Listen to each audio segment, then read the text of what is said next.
¿Qué onda? And welcome back to the channel. My name is David. Today, we're back in downtown LA with Manny. Yes, we finally got Manny back on the Fuji squad. Los Fujis are reunited again. Yay! And now he finally had free time because, like mentioned, I think in the last few videos, he was moving because he just bought a house because he's a badass. So he finally got free time. And he hit me and Neto up the night before I shot this video. It's like, hey, do you want to go shoot? And I was like, yes, I'm down. It was kind of a quiet Sunday morning because we lost an hour of sleep because of daylight savings.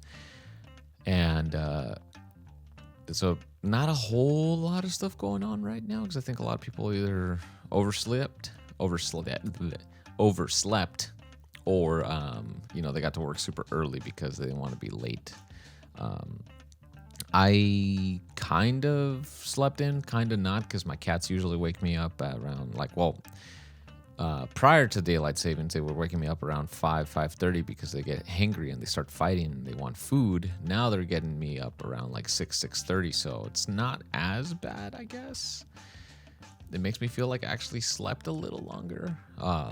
It's just, cats are fun, but sometimes they could be a handful, especially when they're going through their terrible 2s, or I guess terrible 3s, because they're gonna be 3 in a month.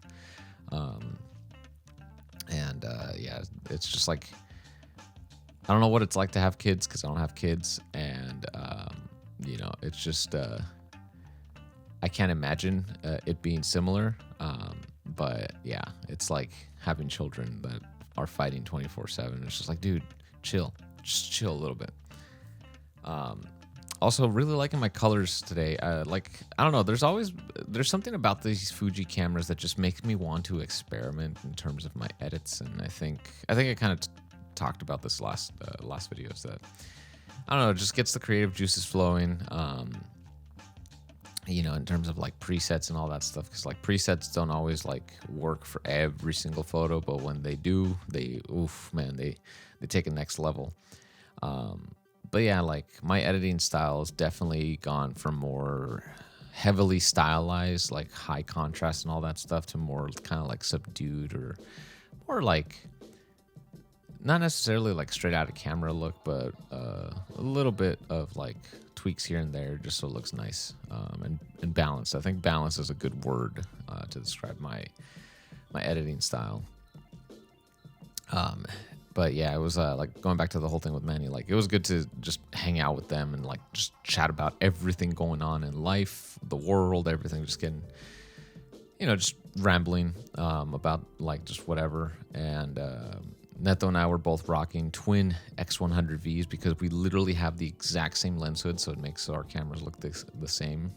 The only difference on mine is I have the grip and the little shutter release button. I use a wrist strap as opposed to a neck strap. And then Manny was on the XE2 with a 33 1.4 shooting JPEG only because he's a boss.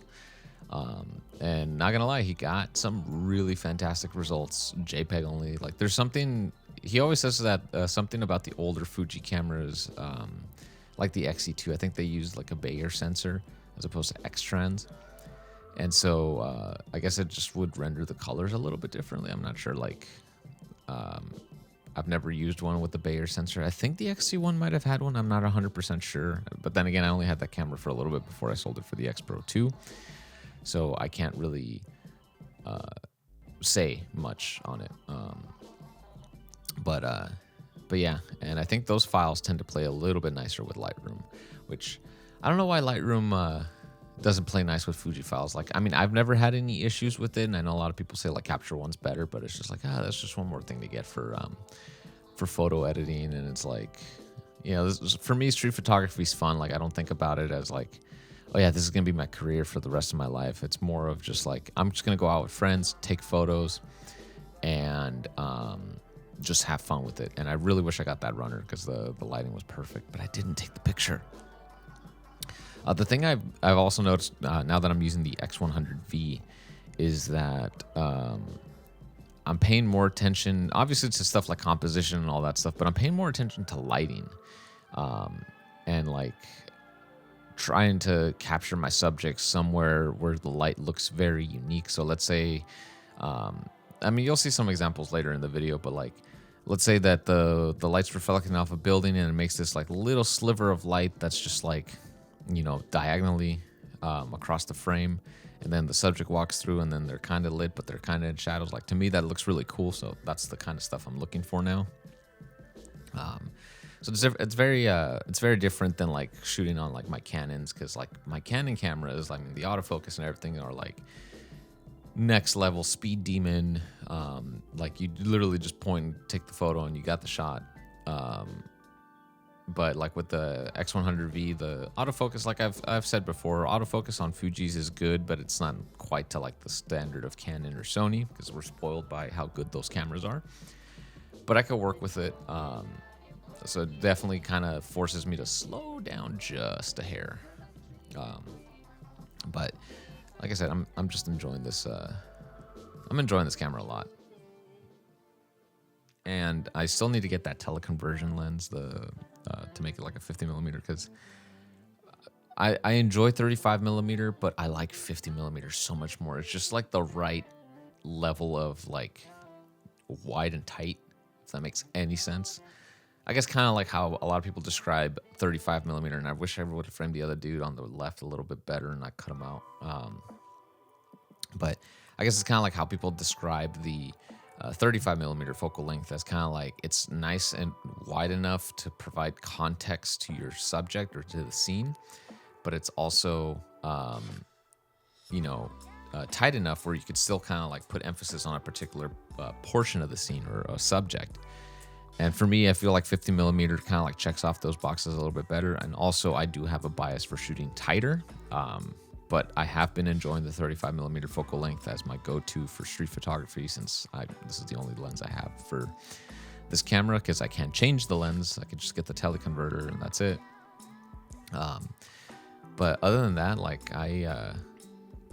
there's just something magical about using the X100V, and I'm really curious to see what they're gonna do this year, if they release an update for it this year, assuming that they do with the new sensors. How much better is it going to be? Are they going to give it a bigger battery, a better grip, so you don't have to buy a grip extension, which I personally hope they do, because and change the leatherette so it's a little bit more grippy and not slippery. And like the bigger battery, maybe dual cards for the people that want dual cards. Probably, I don't know, maybe like a 50mm version. That'd be kind of cool. Like a 35mm lens on there, so it's a 53mm equivalent. That'd be kind of cool. I personally would like to see like a new teleconverter, so it converts it from a 50mm to a 75mm. I think that would be actually really cool for a little point and shoot like this. And also maybe like some sort of like flip out screen, kind of like the XE4, so you could vlog with it if you wanted to vlog with it. Because I have been considering buying another Fuji camera for vlogging, but where I'm at right now, like I'm in that headspace where it's like, if I'm going to spend the money, I just want to invest it into something that could potentially make me money. So I'm actually leaning on either getting the Canon 14-35 or the 15-35. Obviously, it's like a $500-600 difference between the two lenses. One's an f4, the other is a 2.8. And the reason I'm leaning more towards the 14-35 is just because it's super lightweight and it'd be perfect for, the occasional vlog here and there. And then it'd also be a great like wide angle lens for the C70. However, I'm not aware that there's any profile corrections for it in Lightroom. So if you're shooting on the wide end, you're going to see the mechanical vignetting in the extreme corners, because the image is so wide and being pulled out, so it doesn't fully fit in the image circle. Whereas on the 15mm, it's a lot better controlled, and also you have lens profiles to correct that. So it's not that's more of a software, not a mechanical thing. You can't really fix mechanical stuff with like software, at least that I'm aware of. I'm not a techie guy, but yeah. So I'm kind of like debating which one to get. I'm leaning more, like I said, for the 14-35 for the lightweight, but then again, I do shoot a lot of events where 2.8 is almost like necessary. I mean, granted, I have the 70-200 f4, and I love that lens. And I specifically use that more for portraits, where I do have flash on camera, or, you know, I have my 2 strobes set up off camera, and then, you know, just kind of like in a step and repeat situation. And for those of you who don't work events, a step and repeat situation is basically where you set up some light stands, preferably 1 to 2 off camera, and you have a trigger on your camera, and then you basically have somebody walk into the frame. Let's say it's a group for like family photos.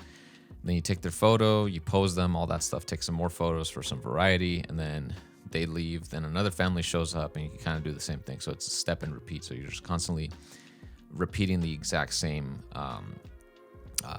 like setup, essentially.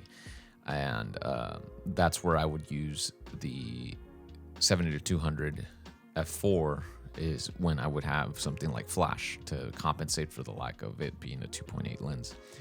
But because I shoot video, the 2.8 would be ideal for the C70 because it is APS-C. But yeah, we'll see. I'm not in a rush to spend money. I've actually been enjoying not having to buy stuff and like saving my money, because it's a crazy times that we live in right now. So having some extra cash always at hand is ideal. But yeah, that's kind of like my headspace as far as like where I'm at with gear, and all that stuff. And yeah, it's just one of those things where it's like, oh, I just want to be done buying stuff, because it's like I just want to focus on making money. I mean, I did my taxes already, so I made a good chunk of money last year, which I'm happy about.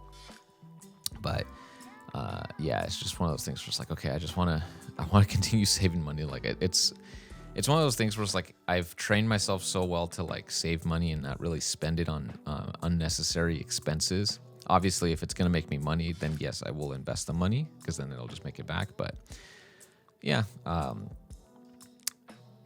save your money. This is what I'm saying. And don't buy stuff that you don't need to buy, and try to live within your means.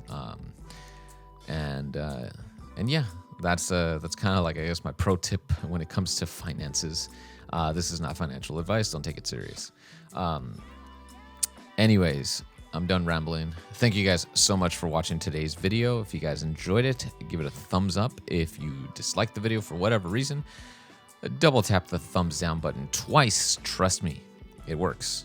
And I'll see you guys in the next video. Maybe I'll do like a vlog. I have been posting more vlog-oriented content as shorts, because I finally am able to upload up to a minute. So yay. So feel free to check those out. I know a lot of people don't like them on YouTube, but hey, it's making my channel grow, so I can't complain. But other than that, again, thank you guys so much for the continued support and views. I'll see you guys in the next video. Hasta luego.